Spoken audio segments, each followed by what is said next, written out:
You're welcome back to Johnson Praise TV. This is your digital classroom. My name is Johnson Praise, and I'm going to walk you through the third edition of UGRC150 past questions review. That is critical thinking Pasco review. And as you all know, Johnson Praise TV is the answer to all your academic needs. Just stay connected. Make sure you smash that notification bell to give us a follow. We'll be bringing you more past questions review that's on your various courses. Make sure you share the video with your friends, and I'll also be dropping that is a WhatsApp link under the comment, so you make sure you click on that link to join our WhatsApp channel. I'll be dropping the video links on that channel, so anytime I release a video, I drop the link under the in my channel, so you can also get access to it. And when you go there, to all the videos I've created this semester, that's level 200, 100, all the video links are available. That is your courses. You may not know whether I've created a video on your courses or not, but when you're on the my link, or that is on my channel, you'll be able to get to know all these things. And also, as I said, if you chance on this video, make sure you share it on your academic platforms to encourage others to also to study. A lot of your colleagues are really going through tough times. Some don't even understand some of the concepts, and by so doing, you'll be able to help a brother to understand some of these concepts. So make sure you share it with them, and God will continue to bless you. Thank you all for your support, and I'm going to do my best. After this video, I'm going to drop my next video, and that is going to be a very I'm not going to talk much about it, but that video will be a strategic video. Make sure you watch all the videos I've uploaded. That is the first that is part 1, part 2, part 3. The part 4 that will be coming will be fire. Okay, it's going to be Ojasho, so make sure you get that video and then watch it. We won't spend much time here, so we are going through the remaining questions. So I did it in such a way that it will cover all the sessions. That's session 1 to session 7. That is for your eye. And if you're also preparing for your exams too, you also be able to get to know some of these things. That is especially session 6. This video is for you, especially session 5, 6, 7, and even it covers some part of session 8. So make sure you follow us and then share the video on your platforms. Thank you for your time, and without really wasting my time, I want to continue, and I want to let you know that those of you who have interest in traveling, or those of you who are brothers and sisters who want to travel, connect those people to me. I have an agency that actually promote people that want to, or help people that want to travel outside the country to travel without any issues. So a lot of people have been going through this process without any challenges, even though there are scam and other stuff in the system. But we can assure you that global assurance travel is the best agency for your needs, or for all your traveling needs. Get in touch with us, and then we'll sort you out. So let's move forward. Question 81. So we started from question 1 to the first video. It was 30 questions. This one is going to be, the second video was also 50 questions. So with this one too, we have about 70 to 60 questions we will be solving, and then after this I'll drop the strategic video. If you follow me and you are not able to make A, or even get a very good score in your IE or exams, then I think you really need to be lashed. Okay, that's what I always say, we need to lash you. So make sure you watch the video to an end, and then also if you don't understand anything, drop drop a comment, okay? Or probably you can also what be interacting with me. I'll be giving you some stuff. I'll also drop a link which contains what a lot of it's going to be quiz. So when you click on the link, you'll be able to access the video, some of these questions, and then answer them to see if you are right or wrong. Let's move forward. 81. The expression factual statement is a statement that describes, it's an example of A, interrogative, B, vague, C, equivocation, and D, ambiguity. The answer is what?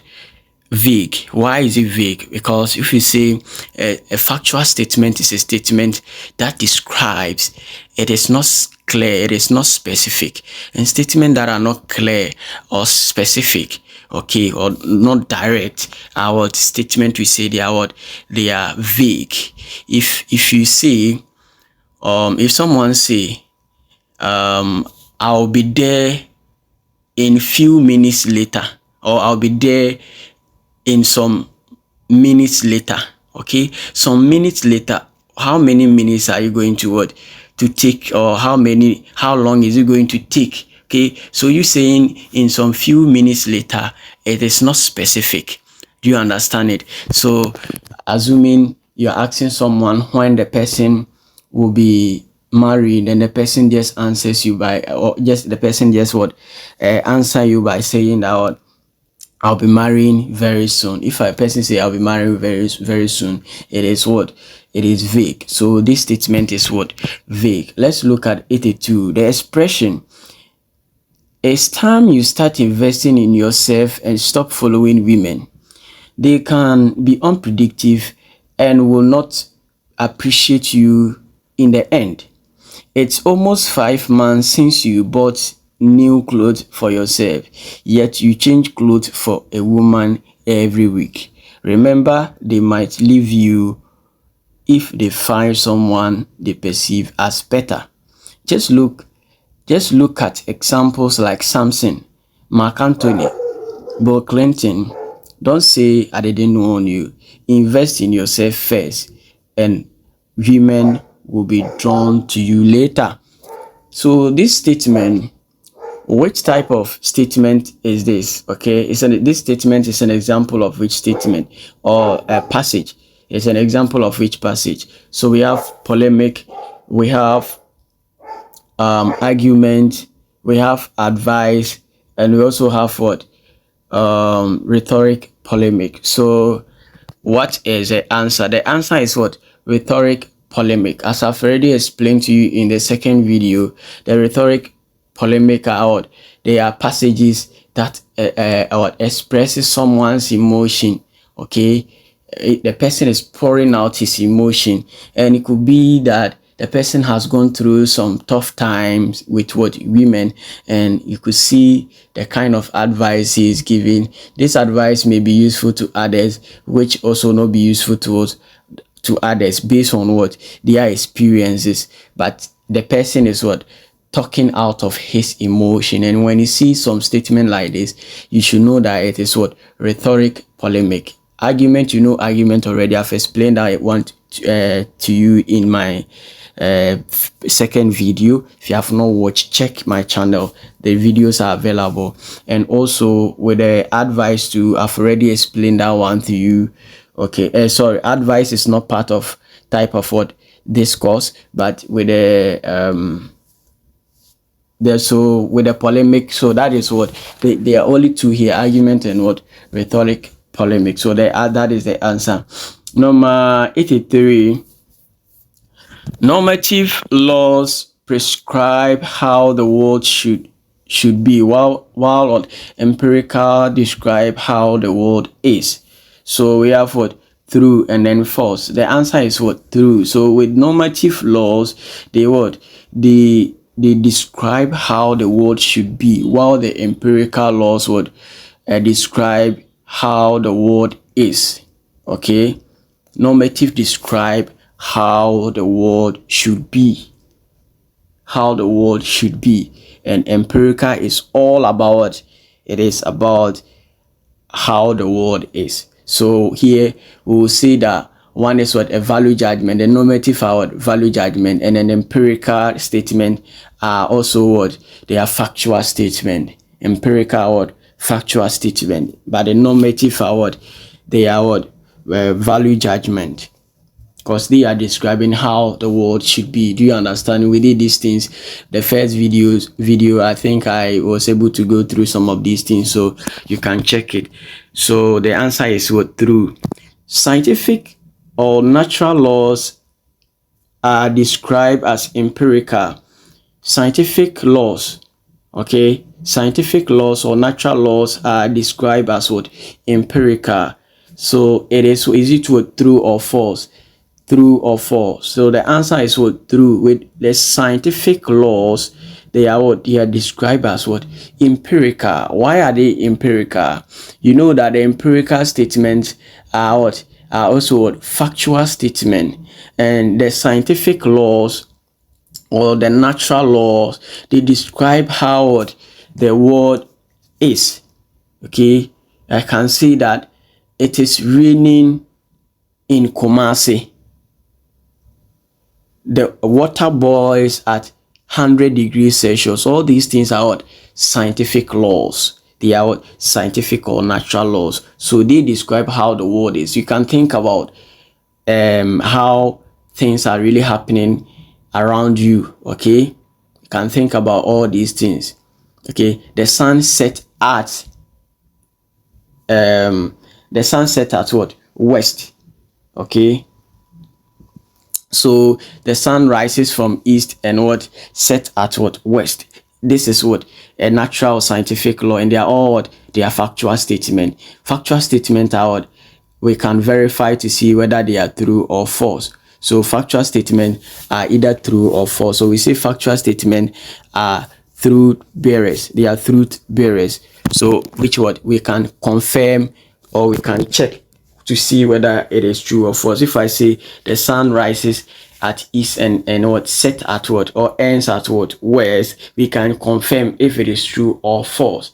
Okay, if I say it is raining at Kumasi, it is something we can call to check whether it is true or false. So they are the factual statement. Number 85. When scientific laws when we say scientific laws are law-like hypothesis, it means what? When you say scientific laws are law-like hypothesis, it means what? Scientific laws. So A, we have what? They come from laws. B, they look like laws. C, they are predictive and can fail. And D, all of the above. So the answer is what? The answer is C.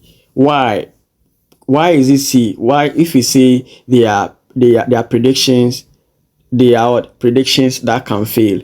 Yes, factual statements are something that they are verifiable. You can verify and to see whether they are true or false. So with the law, like, they are also the same as factual statement. It is their predictions can what? Can fail. If I say it is raining at Kumasi, we can check, and through our checks we can what? Come up with what? A conclusion that it is not raining in Kumasi. Do you get it? So when you make a prediction in a law-like way or in a scientific way, there's a possibility of what? It failing. So the answer is what? C, which is what? They are predictions that can fail. Number 86. Which type of laws can be obeyed? Which type of laws can be obeyed? We have A, normative laws, we have empirical laws, we have scientific laws, and none of the above. So the laws that can be obeyed are the normative laws. That is what? The normative laws. So you already know, I explained the normative laws to you, that the normative laws are what? They are same as what? Value judgment. So normative laws are what? They are laws that must be obeyed. Do you understand? There are laws that must be what? Obeyed. Let's look at number 86. Number 87. Law-like hypothesis also refers to us as what? law-like hypothesis. There's another name for a law-like hypothesis. So law-like, we have what? A, normative; B, empirical; C, logical; and then D, we have factual generalization. So the answer is what? Factual generalization. So law-like hypotheses are also known as what? Factual generalization. They describe regularities or patterns observed in empirical data or phenomena. These hypotheses propose general principle or relationship that constantly observe in the natural world, right? So that the answer is what? So law-like hypotheses are the same as what? Factual generalization. Like I told you, they are what? They are factual generalization. And we say something is law-like, you may be wondering what is even a law-like. When you say something is law-like, it means something that is what? A statement that is without what? An exception. Let me give you this example.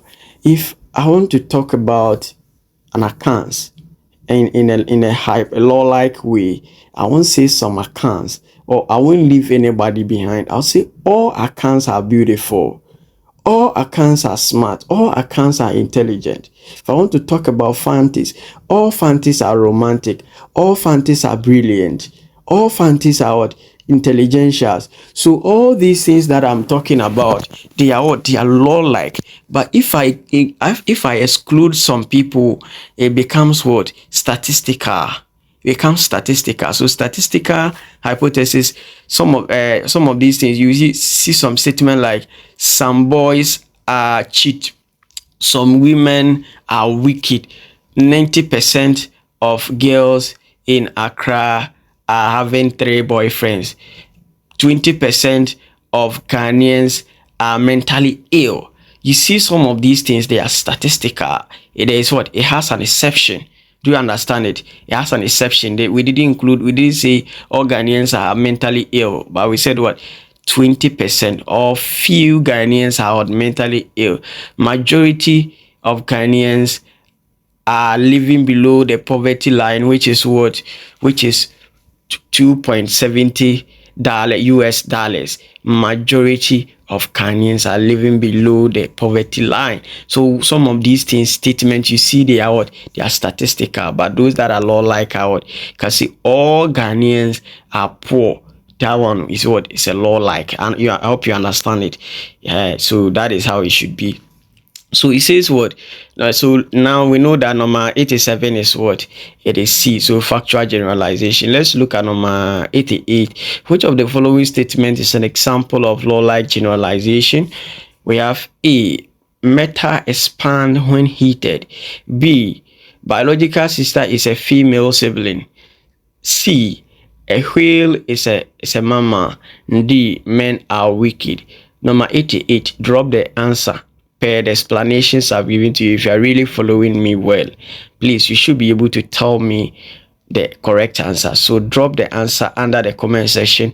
Just check the comment section, click on this comment section and drop. Just tell me number 88 is B, number 88 is C, number 88 is A, number 88 is D, right? And let me see if you are correct, right? So should I move forward, or I should give you the answer? Since some of you may be doing something else, let me mention the answer. The answer is what? A, all metals expand when heated. When you say all metals expand when heated, can we confirm whether it is true or false? Yes, we can confirm. We can get a metal, put it on fire, and check whether if it would, the metal will expand when it heat. But let's say a biological is a sister. It's a sister. Okay, a biological sister is a female sibling. Okay, a biological sister is a female sibling. This one is a definition. We are defining what, who a biological sister is. A whale is what? A mama. That one is also what? A definition. When you say men are wicked, that one is also what? A emotive what? Sorry, a value judgment. A value judgment. That is a value judgment. Yes, we are what? We are making a judgment on what? Men, right? men are wicked is a valid judgment. Number, let's look at number 89. The argument, all human beings have feathers. Socrates is a human being, so Socrates has feathers. So when you say all human beings have feathers, Socrates is a human being, therefore also Socrates has also feathers. Which type of what argument is this? A, valid but not sound. B, sound but not valid. C, valid but not sound.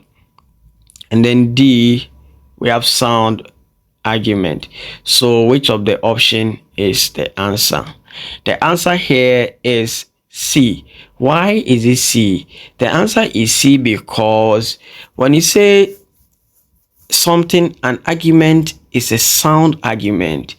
A sound argument is an argument that has what? All its premises what? True. That has true premises. Okay? And then with a conclusion, and the conclusion is what? True. The conclusion and the premises should all be true. So let me give you an example of a sound argument. All let me give you a clear example. Okay, so if I say that all women, okay, oh no, let me take it this way. Let me take it this way. All ladies all ladies have breast. Okay, all ladies have breast. Akosia is a lady, therefore Akosia has breast. It is what? True. The premises I gave, the evidences or the justification or the reasons I gave are true, because what? Ladies, they have breast, right? And it is true that ladies have breast. Akosia is a lady. She also has what? Breast. So you can check and see. But if I say that, so that argument becomes what? Sound. It is valid and sound argument.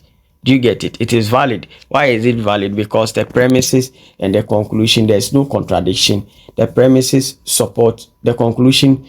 The premises support what? The conclusion. So it becomes what? How do you call it? A valid argument. And you know, if I say that Socrates, all human beings have feathers. Socrates is a human being, therefore Socrates has what?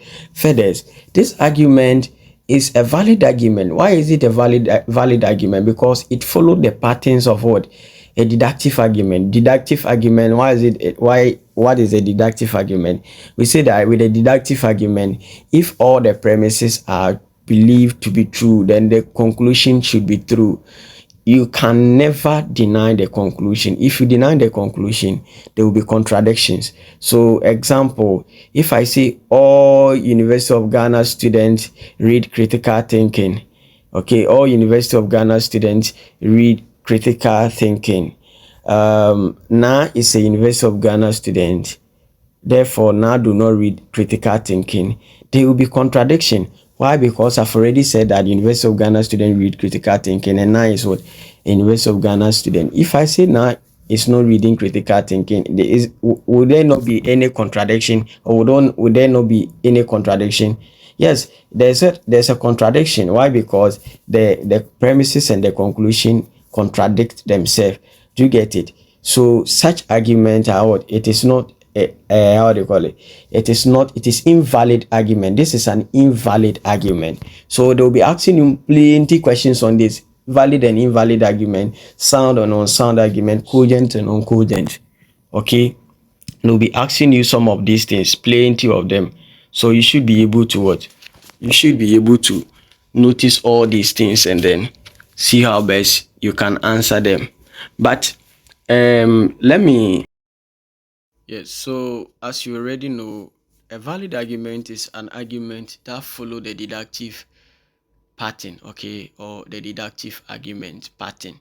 So if I can say that all animals that live on the tree can fly.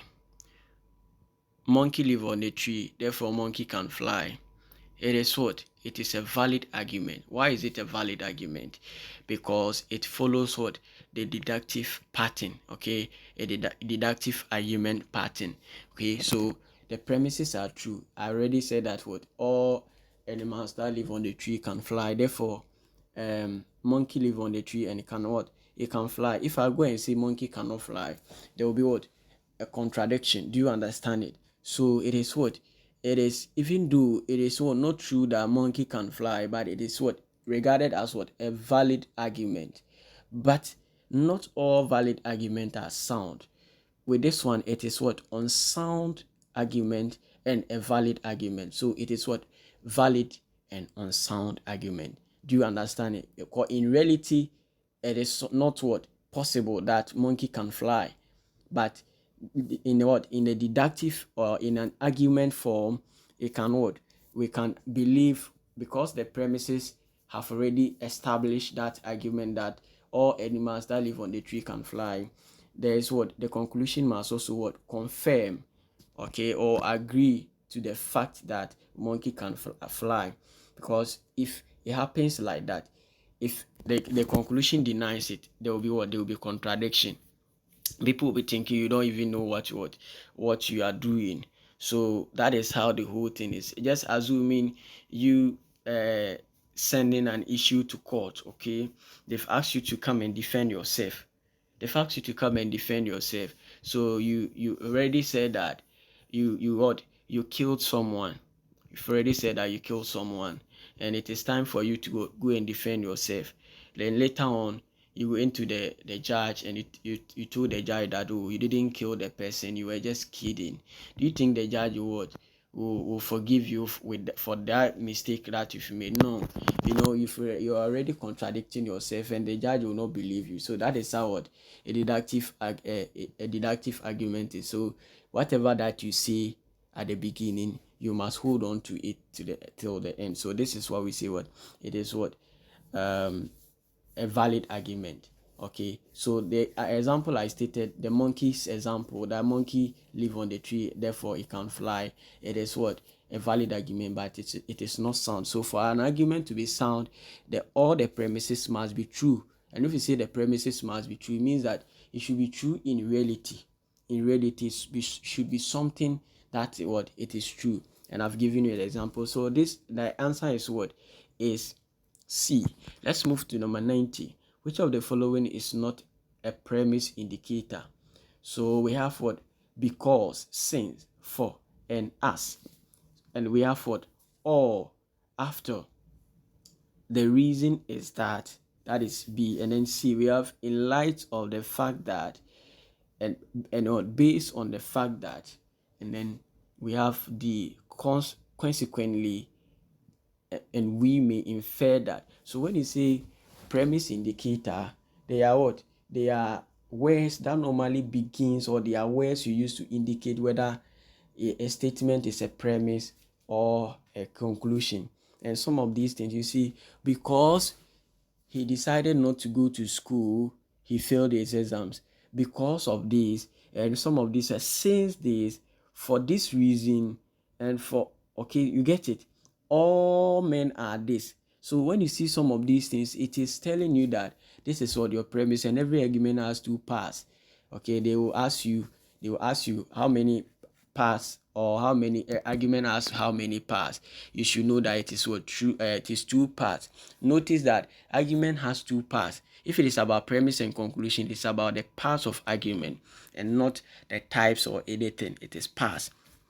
So the premise indicators, this is how we use to identify them. But something like consequently, it is what? A conclusion indicator, and we may infer that, which means that we can conclude that it is also what? A conclusion indicator. So all these options are inclusive with the exception of what?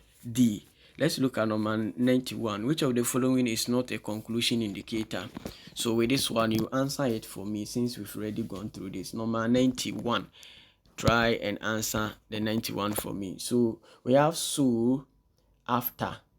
Okay, so, therefore, thus, hence. So some of these words, which of them is a conclusion indicator? You say all of them are what? Conclusion indicator, with the exception of what? some, and we have what? Ergo implies that, and it follows. Okay, we also have the C is what? C is that, accordingly, consequently, we may infer that, and then D is also, D is what? In light of, since, and then after. So which of them is a conclusion? Which of them is not a conclusion indicator? Kindly answer. If it is number 91, or number 91 is what? Is A or B? Let me know your answer. If you are really following whatever I'm doing, you should be able to tell me the premise and the conclusion indicators. Number 92, expressions derived from experience and observation, and that are verifiable. So dash expression derived from experience and observation and are verifiable are called what? A, value judgment; B, empirical statement; C, normative; and then D, identifiable statement. The answer is what? Empirical statement. Empirical statements are what? Derived from experience, observation, and are what? Verifiable. So they are what? They are value, how do you call it? Factual statements. So they are what? From experiences. You can verify it. You can what? You can check it. Number 90. So the answer is what? Empirical statement. Empirical statement. Number 93, value judgments are called empirical statement because they are expressions derived from what? Experience or observation, where value judgments are also called normative because, so we have A, they state standards or norms that prescribe or evaluate an action or behavior or something.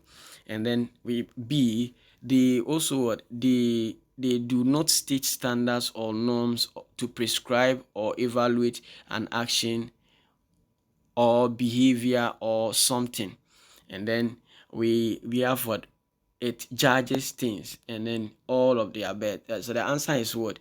It is A. So normative, value judgment are called normative because they state standards and standards or norms to prescribe or evaluate an action or behavior or something, right? So that is the answer. Number 94, rules or laws of logic and critical thinking are called, so rules or laws of logic and critical thinking are called A, empirical; B, normative; C, scientific; and then D, argument. So the answer is what? Normative. So normative are what? They are what? They are rules or laws of what? Logic and critical thinking. That, you get it? So that is what? A normative. They are rules or laws of logic and critical thinking. Number 95, dash system of rules or general principle that governs the nature or things, or or the way individuals are supposed to behave. So number 95 says that dash a system of what? Rules. Is whether it's a system of rules or general principle that governs what? The nature of things or the way individuals are supposed to behave. So we call A, we have a normative; B, empirical; C, value judgment; and D, law. So the answer is law. So laws are what? They are systems of rules or general principle that govern the nature of things and how individuals are supposed to behave. Number 96, laws are expressed in a form of statement, true or false. So it is true. Laws, they are what? Expressed in a form of what? Statement. And then 97, natural laws are also called dash law, that expresses laws about nature, which is what? Living things, rivers, celestial bodies and stuff. So which law is also what? Which law? That law is what? It is called another name, and it expresses what? Laws about what? Nature. So which law are we talking about? Which law are we talking about? We have A, scientific laws; we have moral law; we have what? Divine law; and then we have the customary what? Law. So the answer is scientific law. So scientific laws are known as what? They are also known as scientific law. Natural laws are known as what? Scientific laws. Let's look at number 98. Which of the following is not an example of natural law? So we have A, the planet moves around the sun in an elliptical orbit. Okay, and then B, Article 275 Clause 1, okay, state that a chief shall not take part of a chief shall not take part in active party politics, and any chief wishing to do so and seeking election to parliament shall abdicate what? His stool or skin. That is what? That is also the expression. We also have what? C, all metals expand when heated. D, all physical object that goes up must come down.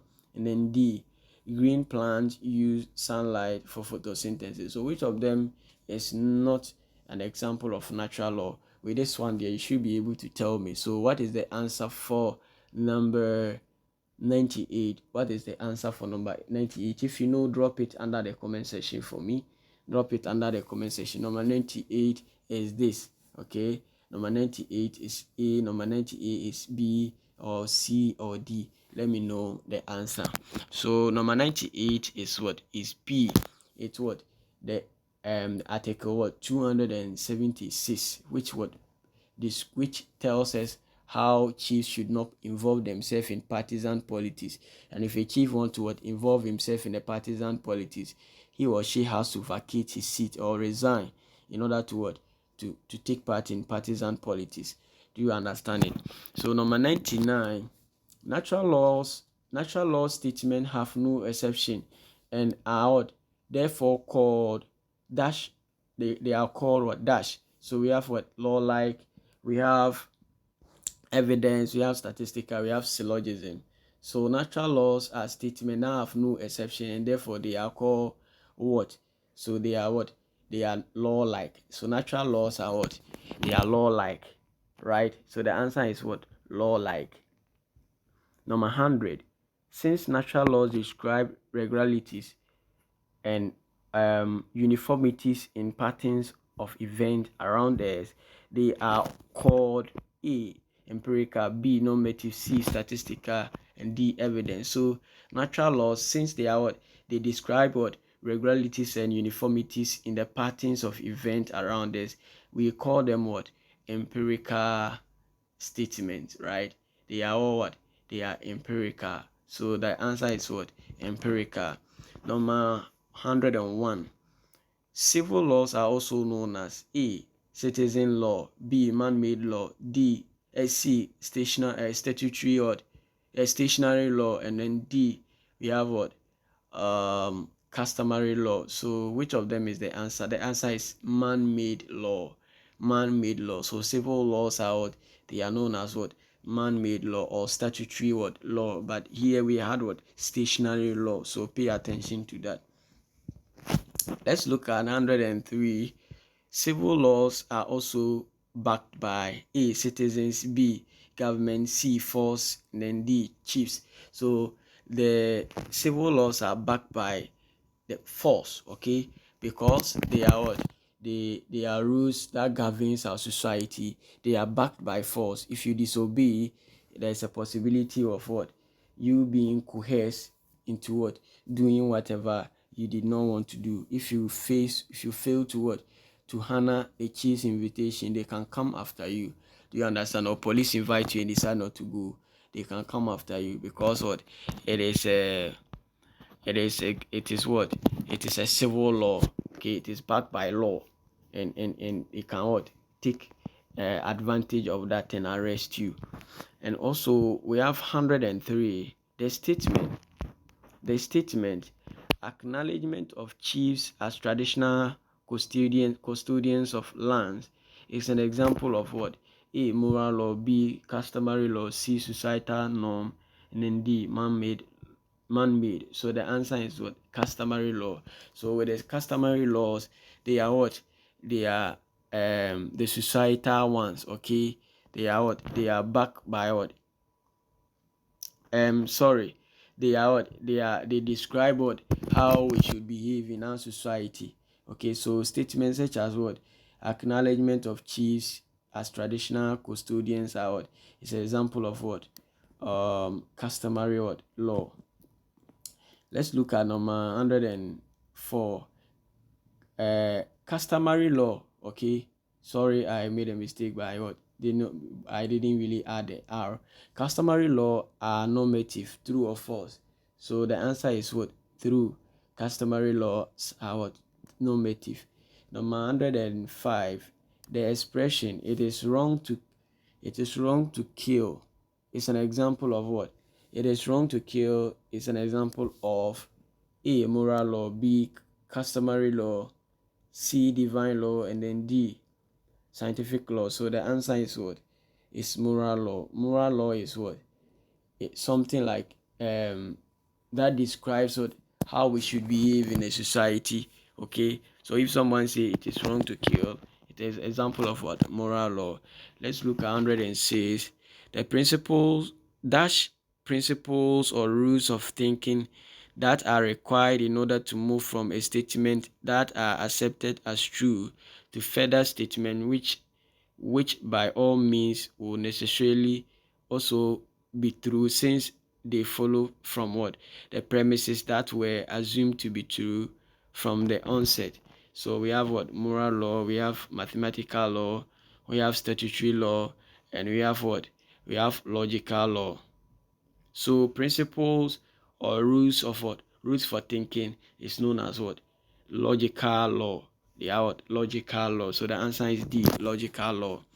Right? 107. Never divide any zero. Laws of indices. Okay, never divide what? Divide by zero.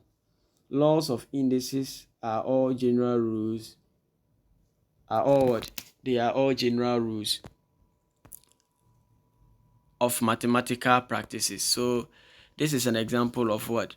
A, divine law, B, logical law, C, mathematical law, and D, statutory law. So the answer is what? Mathematical law. Mathematical law is what? You would definitely know that, because it is what? It is always what? Telling you things about what? Mathematical concept, or probably things that how we normally the mathematical procedure, add this one to this, divide this, and do this. You get it? It is all about what? Mathematical law. Is what you have to add this. When you get to this side, you need not to do this. You need to drop this. You need to do this. They are all mathematical laws. And also 106, mathematical laws are not normative. When you say mathematical laws, they are what? They are normative. So if you say they are not normative, you are false. It is false. So mathematical laws are what? They are normative. They are normative. Let's look at 109. Dash laws whose content come from particular religious doctrine are what? And are normative is called what? Divine laws. B, A, divine laws, B, religious laws, C, natural laws, and then D, moral laws. So the answer is what? The answer is divine laws. So the divine laws come from what? A particular religious doctrine, and are what? They are normative. Let's look at number 110. Every statement or preposition has two parts. They are A, premise and conclusion, B, connotation and denotation, C, reference class and attribute class, and then D, definiendum and subject. So we have what? Reference class and attribute class. When you say reference class and attribute class, they are what? They are they are part of what? Statement. Every statement has what? Two parts. Okay, that is, if not the subject, it is what? The predicate. And the subject and predicate that you learned, they are what? The same as what? Reference class and attribute class. The reference class is the same as what? Your subject, and the attribute class is the same as what? Your predicate. You can think of definiendum and definien. So reference class, definiendum, and subject, they are all the same. And then definiendum, definien, attribute class, and predicate are also all the same. Do you understand it? So let's move forward. So the answer is what? Reference class and attribute class. Let's move to number 101. Universal or law-like generalization um, the attribute implies that members of that infinite they are members of the members of that infinite attribute class, and then members of that infinite reference class, and then connotations, and then denotations, and we have D is subject or predicate. So when you say definiendum, when you say that universal or law-like generalization, they apply to what? Okay, the attribute applies to what? Which is B, which is members of that infinite reference class. So if you want to know your universal generalization, you must look at or you must check your reference class. Okay, the subject, there is subject. How many people is the sentence talking about? Is it one person or two people, or they are group, or is it not a statistical form? So you need to understand some of these things before. Do you get it? You must understand the reference class well before you can proceed with it. So 112, statistical generalization. The attribute applies to all a subject applies to all a subset of the infinite reference class, true or false. So the answer is what? The answer is okay. The answer is what? True. Okay. So statistical generalization, the answer is applied to all the subset of of the infinite reference class. Do you understand it? So let's move to number 113. Verifiable argument or particular statement are also called evidence, data, test results, and observation report. So, or observation report. So when you say verifiable statement, the verifiable statement are they are known as particular statement. Okay, and with this verifiable statement, so I said that particular statement, you know, a particular, and then a general statement. When you say a particular statement is a statement with with exception. So if I say all Ghanaians are hospitable, it is it is not. We didn't include with this one. You said if we can we check all Ghanaians, whether all Ghanaians are what? Can we check the number, the reference class? No, we cannot count all the Ghanaians. Okay, so it is it is a general. It is a general statement.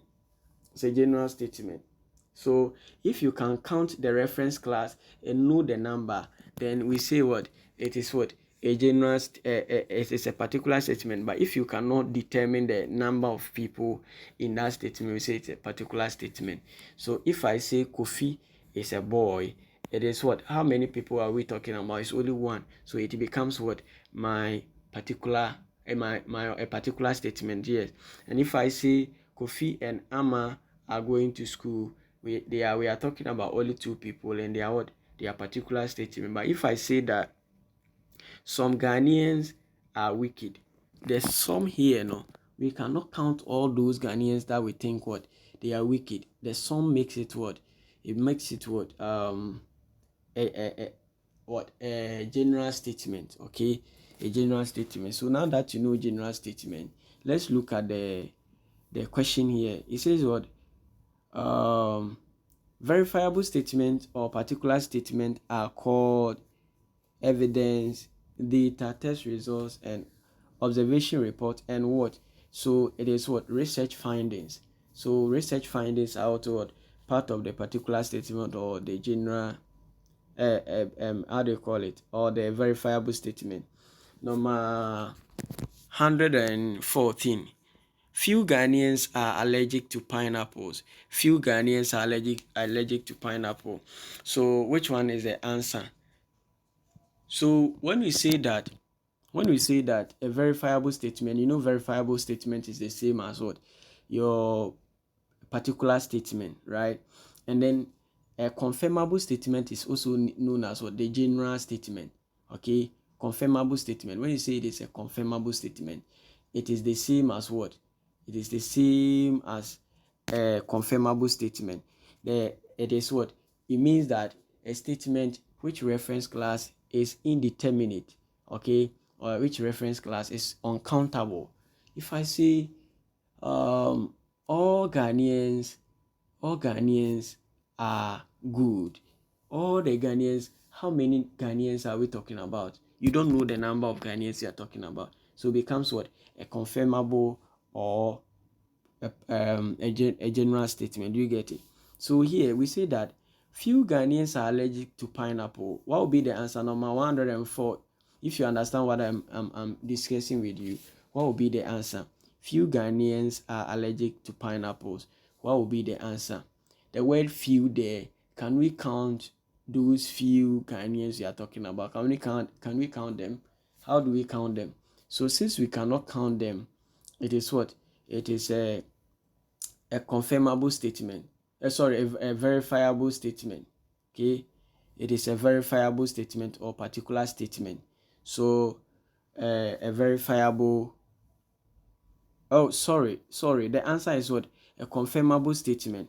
We cannot determine the number of what? Ghanaians. So it is a confirmable statement. Do you understand it? The answer is a confirmable statement. Sorry for the confusion that I created, right? So if I say that a few Ghanaians, since we cannot determine the few Ghanaians we are talking about, it becomes what? A confirmable statement or a general statement. All voters are interviewed. Okay, all the voters interviewed said that they will prefer what?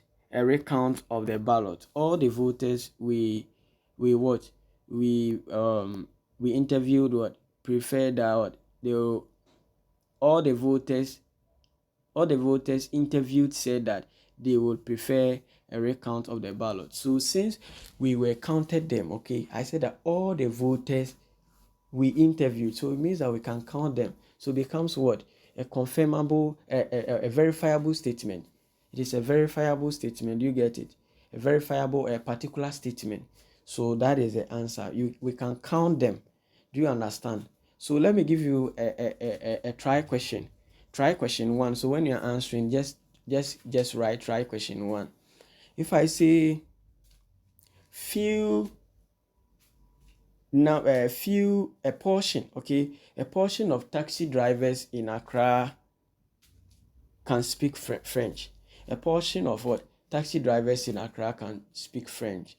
Please, which one is it a general, particular statement, or confirmable, or they are all the same? Okay, general statement is the same as confirmable statement. Is it general statement or confirmable statement, or a verifiable statement or particular statement? The particular and what verifiable to, they are the same. So please, if it is a verifiable statement, just write that number question. Try question 1, a verifiable statement. If it is confirmable statement, you use confirmable statement. But you know, it is we when you are using, only use one. If you are using confirmable, use confirmable, or you use what? A verifiable. The two are together. And if you are using particular, to use particular and then general at the same time. So you don't what? You don't use general and then you go and use what? You go and use a verifiable. Okay, so use it in that format how I showed you. And also, if I see number 116, Officer Fred will be elected as the new JCR president in 2026. Officer Fred will be elected as the new JCR president in 2026. So this statement, so which one are we? Is it a general?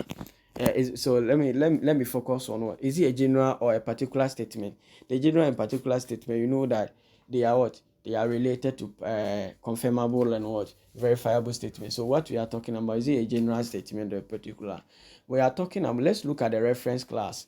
So which one is the reference class? Number 116. Which one is my reference class? Drop it under the comment section, which if you know the reference class. And then which one is the attribute class? Okay, so drop it. And if you don't understand anything about these things, drop the comment. I'll reply you. Anything you see, I'll reply. So which one is the reference class, and which one? Officer Fred will be elected as the new GCR president in 2026. So which one? Drop it under the comment section and let me see if you understand whatever we are doing here. Okay, so you see that if it is elected, that you think it is your particular statement, you write. If it is what, if it is JCR, that you think it is also your general statement, you write it. So you do you get it? And then I'll check it and go through. I'll verify it for you. So now we know that. Okay, let's move forward. Let's move forward. Officer Fred, we are talking about what? The subject here. The subject here, or the reference class. The reference class is Officer Fred. And we say that what? He will be elected as the new JCR president. So since we know our reference class, it is what? How many people are we talking about? It's only one person. So one person, we can count the person, right? Yes, it is countable. If it is countable, it is what? Verifiable statement or particular statement. But if we not count, we can't count it. It becomes what? Confirmable or general statement. So since we can count, we can say that Officer Fred is what? Officer Fred is what? It's a particular or verifiable statement. Do you understand it? So this statement is what? It's a how do you call it? It's a particular statement, right? The answer is B, particular statement. Let's look at 117. Identify the consequence in this statement. All University of Ghana students follow Johnson Praise TV on YouTube. All University of Ghana students follow Johnson Praise TV on YouTube. So which of them is the consequent? So let me take you through the universal affirmation, okay, and the universal negation. So when you say the universal, okay, yeah, that is a universal generalization, which state that what? All A's are what? Are B's. All A's are B's. Okay, so with the all A's are B's, as we are talking about and that is what all about the universal what? Affirmation. The universal negation states that no A's are B's or all A's are not B's. That's the formula for what? Universal negation. Example could be that all boys are not girls, okay, or all girls, or how do you say, all boys are not girls, or no girl is a boy. Do you get it? It's a universal negation. And if I say all boys are girls, it is what? A universal affirmation. And under this, so with this one, this statement, all, so boys and then girls, we have boys and girls. So the first one is what? Is the boys becomes what? My antecedent, and then girls become the consequent. Okay, that is it. And if you are doing the syllogisms, these things are very, very important to be able to do the syllogisms. But let me go to the next topic. Let me go to the next one. So when you see a question, when you see let me give you another example.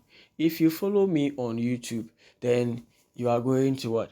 Pass your exam. If you follow me on YouTube, then you are going to pass your exam. So statement that comes before if is called what?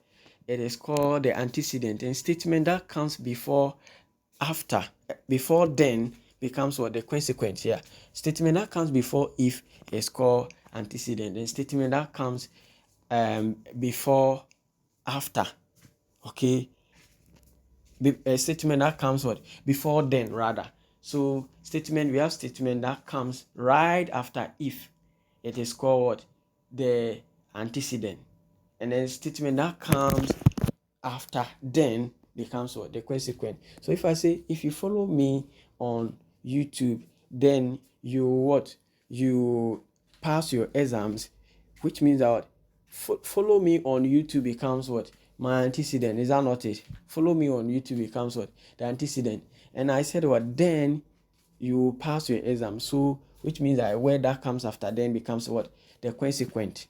Okay, so you will pass your exam becomes what? The consequent. So now let's look at this one. Let's look at the statement and say what? All University of Ghana. Okay, so all University of Ghana students what follow Johnson Praise on what on YouTube. So which one is what the consequence? So University of Ghana is what the antecedent, and the consequent becomes what the consequent becomes what. Okay, so this question,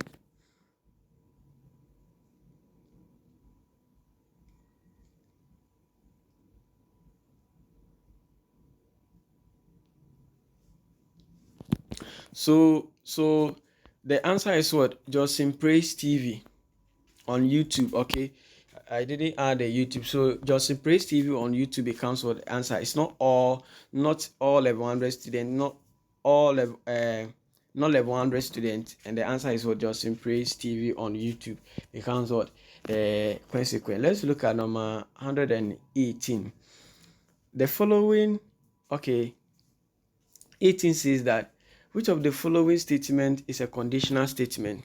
So let's look at a conditional statement. Okay, which of them is a conditional statement? We say conditional statement, they are statement that comes with what?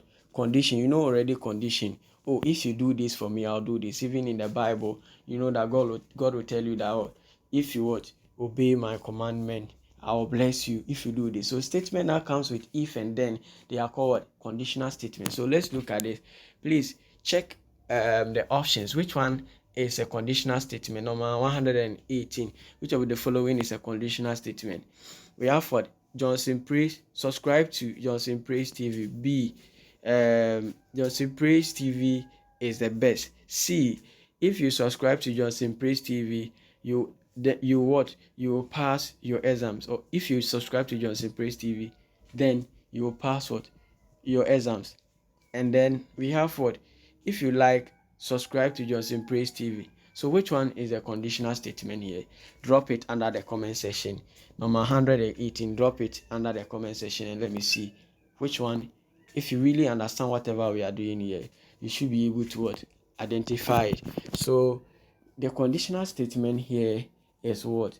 Is C, which is what? If you follow Johnson Praise TV, then you will pass your exam. Forgive me, there was what? An oversight. I didn't bring the then, but it is what? It is still in the form of conditional statement. So yes, I didn't bring the then, but it is still what? A conditional statement. Number 119.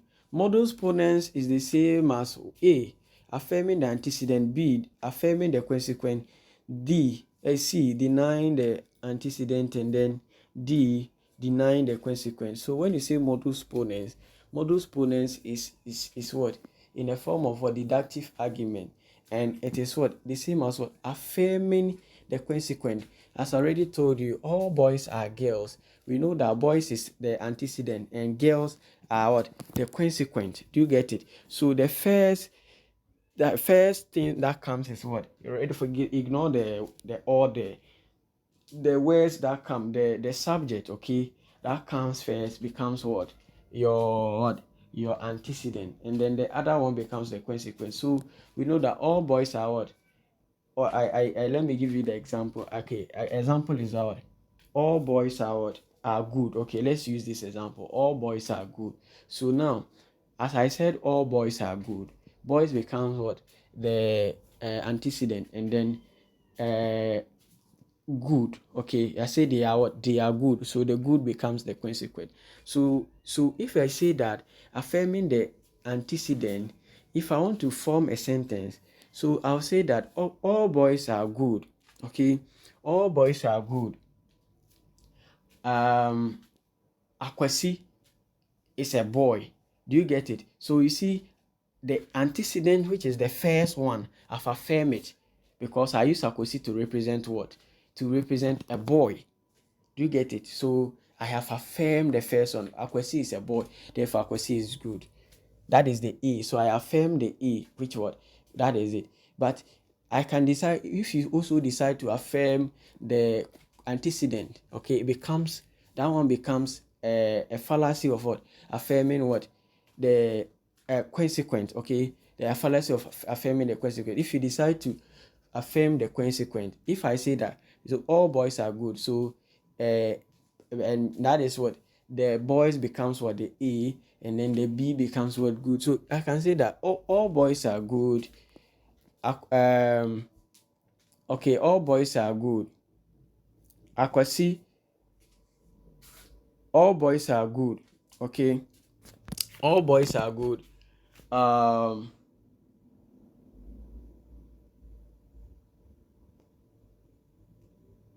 Akwasi is good.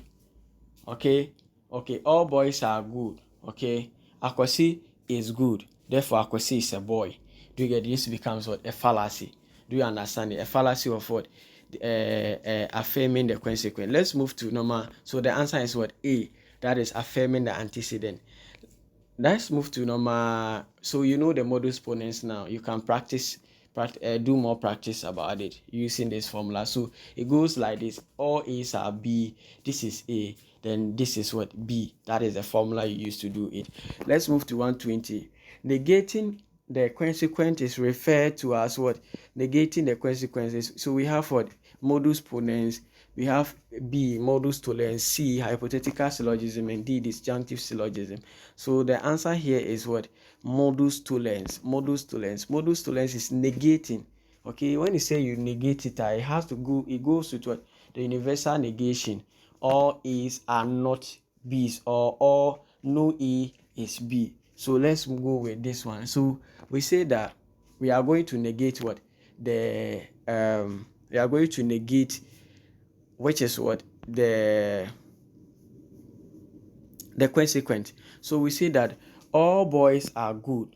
All boys are good, and you know that the boys is your boys is what? Your antecedent, and then good is your consequent. So we are going to what? Negate the consequent. Okay, so Akwesi is not good.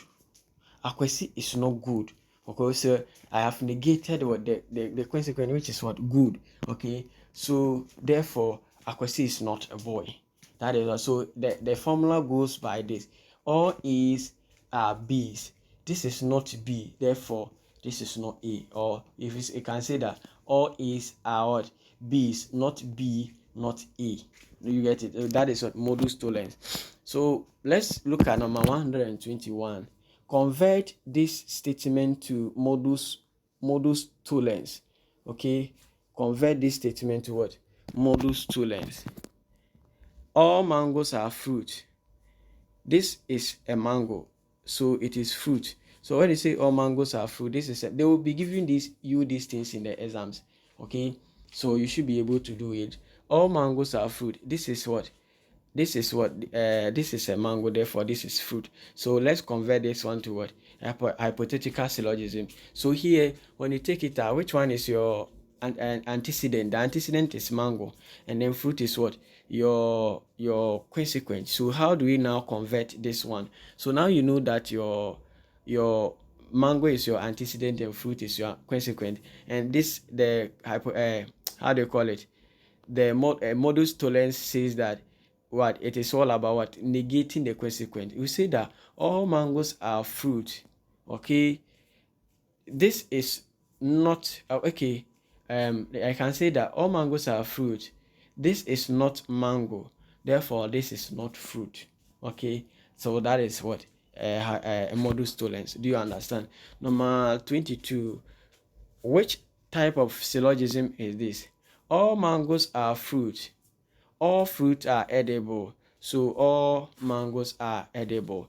We call it what? A. So A, the options are what? A, modus ponens; B, modus tollens; and then C, hypothetical syllogism; and then D, disjunctive syllogism. So this is what?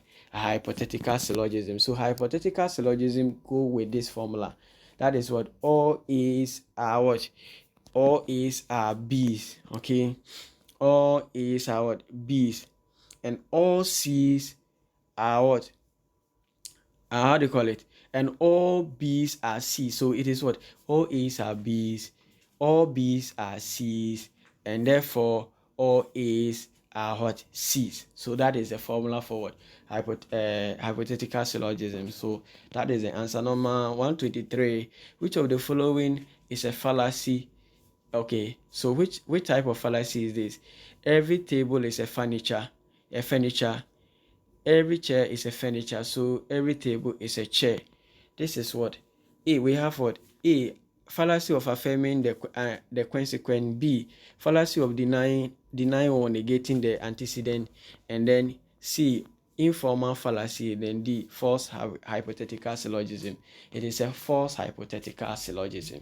This is a false hypothetical syllogism. Okay, so you should be paying attention. Go through your slides and be practicing them. But that is what I'm teaching you at the moment. So if you also need assistance, you can get in touch with me and see how best. But please, I don't want plenty calls. If you reach out to me and just allow me, if I can help, I'll let you know. If I can help you, I'll let you know. Let's move on to number 124. Number 124. A sound argument must first be valid, and then its premises must be true. This question mostly it repeats in your exam, so you should be ready for this.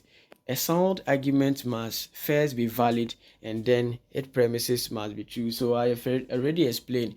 Those of you who really followed me well, what did I say? So what is the answer? A sound argument must be valid, and the premises must be true. It is yes. The answer is true. It is not false. It is true because it must be valid. I said that a sound argument is an argument that has to be valid, and its premises should be true, not because it should be true in reality, something that is true in reality. It's not because you say all animals that live on the tree can fly. Monkey live on the tree, therefore it can fly. It is not true. Monkey cannot fly in a real life. So it is it is valid, but not sound. Right. Let's move to 125. The argument: all human beings have feathers. Eunice is a human being, so Eunice has feathers. All human beings have feathers. Eunice is a human being, so Eunice has feathers. We say what? A. Sound argument. B. Valid argument. C. Sound. Sorry. So let me read the options again. A. Sound argument. B. Valid and unsound argument. C. Sound and valid argument. And D. Valid but unsound argument. So it is valid but unsound argument. Why is it valid but unsound argument? You could see that you say all human beings have feathers. Okay, Eunice is a human being, so Eunice has feathers. It follows the pattern of deductive argument. So which is if the premises are true, the conclusion should be true. So the premises is saying that human beings have feathers, which is true. Okay, but the conclusion is it should also support it, no matter whether it is true in reality or not. It should support it. Do you get it? So we say this is a valid argument, but it is not sound. It is unsound because it doesn't make sense. Okay, so we say that it is valid but unsound. And there are some invalid arguments which you should pay attention to. Probably if they ask, you should be able to do. If they say an argument is invalid, what is it? If I say all human beings have feathers, all human beings who have feathers can fly. Akwasi is human being, therefore Akwasi cannot fly. And it is invalid argument because it doesn't really follow the pattern of argument. So argument like this, they are invalid argument. Let's look at number 126. Okay, statistical hypotheses are easier to confirm than law-like hypotheses. Statistical hypotheses are easier to confirm than law-like hypotheses. It is true. The answer is true. Number 127. So what makes a statistical hypothesis less valuable to the empirical scientist? What makes a statistical hypothesis less valuable to the empirical scientist? So we say A. Statistical hypotheses are easier to confirm than law-like hypotheses. B. Statistical hypotheses are more difficult to confirm than law-like hypotheses. C. They are more valuable. They are more valuable to the empirical scientists. And then C, all of the above. So the answer here is what? A. So statistical hypotheses are easier to confirm than law-like what hypothesis. So what makes a hypothetical a statistical what hypothesis what less valuable to the empirical scientists is because what? Is because they are what? They are easier to confirm than law-like hypothesis. Do you understand it? So number 128, law-like hypothesis are these things here. What I'm reading here, pay attention and capture everything, okay, to be useful. You'll be asked differently. You are going to be asked these things. They will ask you. So you get it. You have to pay attention to these things and learn them well, especially this side. The argument, valid and invalid argument, it may not be the same, but you are going to be asked similar questions. So you should be able to pay attention to everything I do here. And also, let's look at this one. Law-like hypothesis. Okay, so law-like hypotheses are easier to confirm, therefore they are more valuable to the empirical scientists. So number 128, you say what? Law-like hypotheses are easier to confirm, therefore they are more valuable to the empirical scientists. So A is true, B false. So the answer here is what? True. When you say law-like hypotheses are what? They are easier to falsify. Okay. Sorry, I for the confusion. You know, I am really feeling sleepy. I'm recording this one around 2 o'clock in the midnight because in the morning too I need to do some videos. So forgive me if I am making some little mistakes. Kindly forgive me. I'm also tired. I'm also a human being. Do you get it? So that is it. So we say what? Law-like hypotheses are what? Are easier to what? To falsify. Therefore, they are what? They are more valuable to the empirical scientists. It is true because it's what? It implies that law-like hypotheses are easier to what? To disprove or what? Falsify. Law-like hypothesis, well, they are, you know, law-like hypothesis. If I say something is a law-like, a statement that has what? No exception. Okay, it includes everything, right? So we say that law-like hypotheses are easier to do or disprove or what? Or falsify, making them more valuable to what? To the empirical scientists. This is because the ability to falsify hypotheses allows scientists to what? To test the validity of the theories rigorously and what? Refine their understanding of natural phenomena. Okay, so that is how the whole thing is. So because law-like hypotheses are easier to falsify, it is what? More valuable to the empirical scientists. Let's look at 129. When a theory is falsified, then the empirical scientist can be certain that it is what? It is not true. Okay. When a theory is what? Empirical. When it is empirical, the so when a theory is falsified, then the empirical scientist can be certain that it is not true. Okay. The answer is true. Yes. So when they realize that the theory is empirical, then they know that what? They know that it is what? It is not what? They can be certain that it is what? Not true. It is. Let's look at 130. In a valid deductive argument, if premises are assumed to be true, the conclusion also what? Is also necessarily what? True already. So we have what? Is it true or false? So in a valid in a deductive argument, if the premises are assumed to be true, then the conclusion should also what?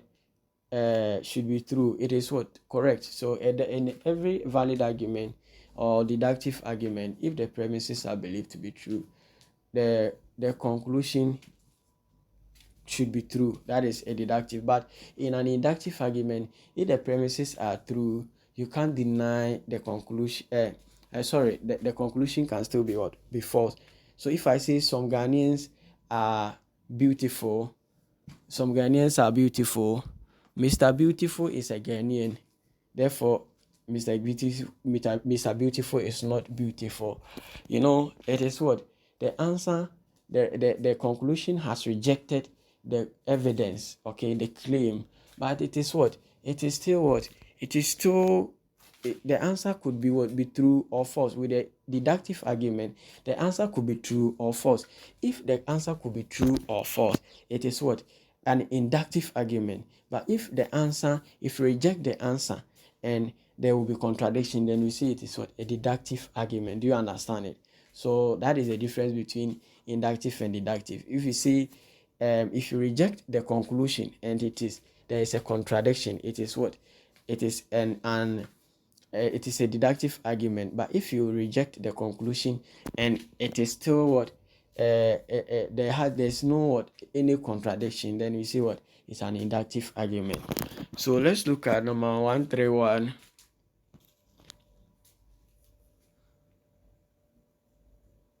So the empirical scientist can be certain that a confirmed theory is certainly true because there is what?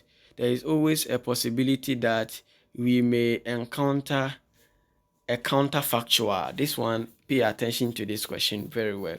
So the empirical scientist can be certain that a confirmed theory is certainly true because there is what? Always a possibility that we encounter what? A counterfactual.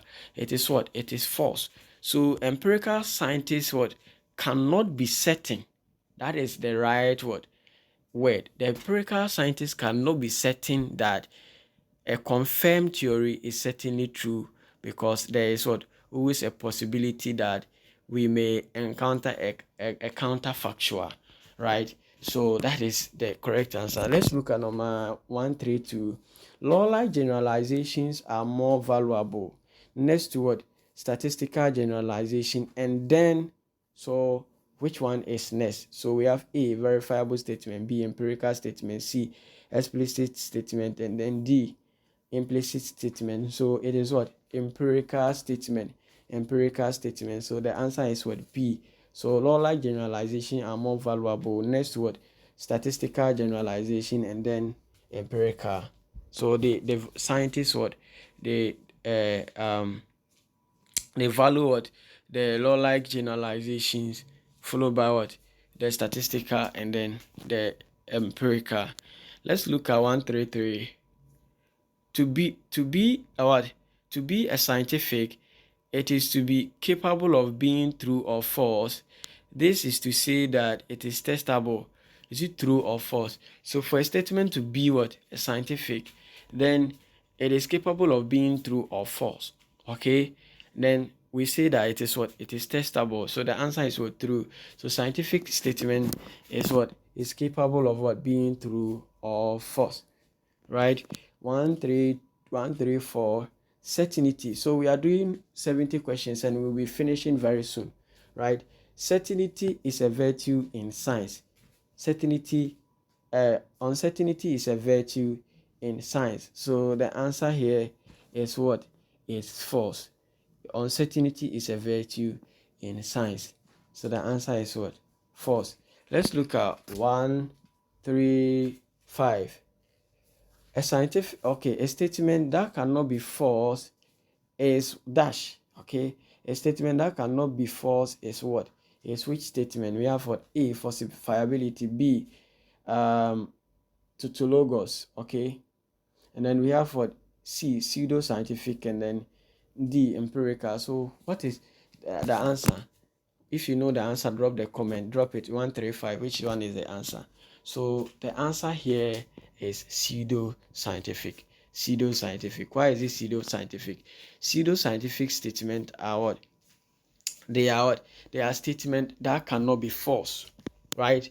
Pay attention. I said pseudoscientific statement are statements that cannot be false. So let's look at 136. Falsifiability, which is what? Ability to be false, is a sign that the statement is what? A scientific. The answer is what? Scientific. So it is not tautologous, pseudoscientific, and empirical, but the answer here is what? Scientific. So when you say falsifiability, it is the ability for it to be false. Ability of the statement, or ability for the statement to be what? To be false. So we say that what? It is what? Falsifiability, and it is what? A scientific statement. Let's look at 137. Sorry, 137. Yeah. So the more generous, okay, the more general a statement is, the more dash it has. So which one is the answer? So the more general a statement is A, the more empirical content it has. If the more general a statement is B, the higher its predictive power. C, the easier it is to falsify, and indeed the valuable it has. So the answer is what? A. The more empirical content it has. So 137, the more general a statement is, the more empirical content it has. Let's look at number 138. The more predictive power a statement has, the easier is it to falsify. Is it true or false? The more predictive power a statement has, the easier it is to falsify. True or false? So it is what? It is what? True. Let me see. The more predictive power a statement has, the easier it is to falsify. Yes. Let's look at number 139. 139. The argument: 90% of Americans speak English. Donald Trump is an American, therefore Donald Trump speaks English. So which argument is this? A. Strong argument, strong and then uncogent argument. Strong and cogent. B. Strong and cogent argument. D. Weak and cogent argument. And then C. Weak and uncogent argument. So the answer here is what? Strong and cogent argument. When you say an argument is strong, an argument that has what? A high predictive power. Okay, when you say something has a high predictive power, the possibility of it happening is very high. Do you get it? So let me give you an example.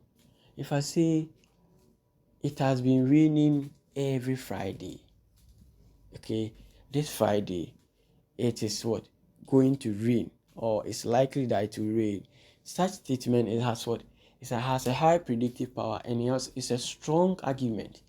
Why is it strong argument? Because it has been raining. If I say 90% of Ghanaians are what? 90% of Ghanaians are females. Okay, 90% of Ghanaians are what? Are females. A free is a Ghanaian. Therefore, a free may be a female. There's what? A possibility of a free what? Being what? A female, because most of the Ghanaians are what? Females. Do you get it? So that's why you see, look at this statement. You say 90% of Americans what? Speak English. Donald Trump is an American. So the possibility of we having Donald Trump speaking English is very, very what? Is very high. So it is what? It is a strong argument. But if I say 30% of Americans speak English, okay, or let's say like 10% of Americans speak Chi. Donald Trump is an American, therefore Donald Trump speaks Chi. That argument is what? It's a weak argument, even though it is what? A valid, okay, but it is a weak argument because the possibility of Donald Trump not speaking Chi is very high, because the number of people reading Chi or speaking Chi is what? Very, very high. And so that is what a strong and weak argument. Now you know the strong and weak argument. But when you say weak argument, okay, when you say cogent argument, they are what? Argument that are what? That has what? A true premises. Like there's the valid and invalid. You see, the cogent and strong argument are what? Inductive argument. But with the how do you call it? The valid and invalid are what? Deductive argument. They are part of deductive argument. So let me see. With the cogent argument, the cogent argument should what? Should make sense. Okay, 90% of Americans speak English. Donald Trump is an American, therefore he speaks English. Yes, with that one, it is what? It is true that Donald Trump is an American. Do you understand? And now one is what? Is what? A cogent. But if I say that um some Ghanaian some Ghanaians are some Ghanaian okay, majority of Ghanaians are lazy. Okay, Donald Trump is a Ghanaian, therefore Donald Trump is a lazy person.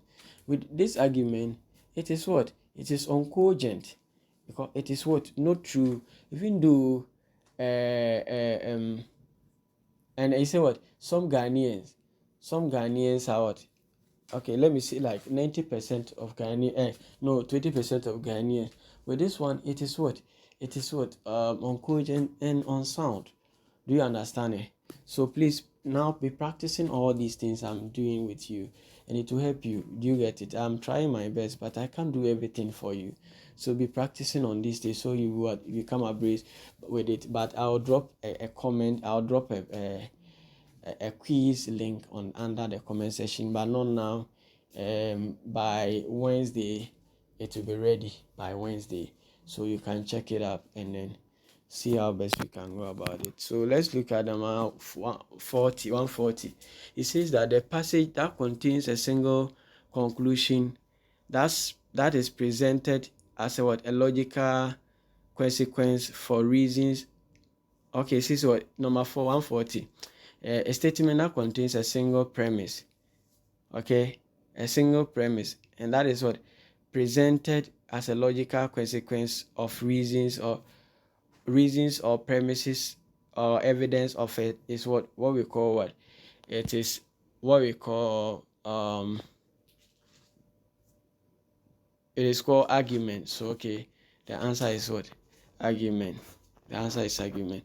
So I will end with you here, and we'll continue. Now I'm going to drop the dito. So now I'm done with you from session 1 to 7. Questions are from session 1. So in case anything comes, you should be able to do so. This is to help you. But the next question is the dito. Thank you. Those of you who like skipping videos, you will never know whether whatever we are discussing here. And please try and share the video. See the time I'm recording the video. If you like, you can see. You could even hear that some dog were barking around what 2-3 there. I'm recording video non-stop. I had a class today. After finishing the class, I have to go through, I need to ask some of the questions to it, all these questions. I set them myself. But do you know the questions is that I have what? The experience. So the questions I'm giving to you, trust me, most of them are going to come. Even if they don't come this way, they are going to what? To be similar questions you'll be getting. Do you understand it? So have to do all these things. And it's like the whole day, I've not done anything. Tomorrow, I'm going to also drop dito. So please, when you chance on these things, share it. And you also want to support this channel on anything and support us any way you can. Please, you are good to what? To get in touch with me. And you also need an assistance or anything, you can also get in touch with me. But please, I don't want pressure. I don't really like pressure. If you call me and I'm not able to pick up, you can text me. If you text and the message hasn't come, you can what? Text me later. If you catch my attention, I'll reply you. Do you get it? Thank you. And I have a unique offers. Okay, I have unique offers for those of you. So this is our flyer. You can get in touch. That is payment before visa before payment in installment. We also, it comes with work offer. You are not going there to search for work. Okay, with accommodation, even ticket fees and everything is inclusive. Okay, so make sure you get in touch. Contact me on 0545 and God will bless you. Thank you for your time and have a wonderful day.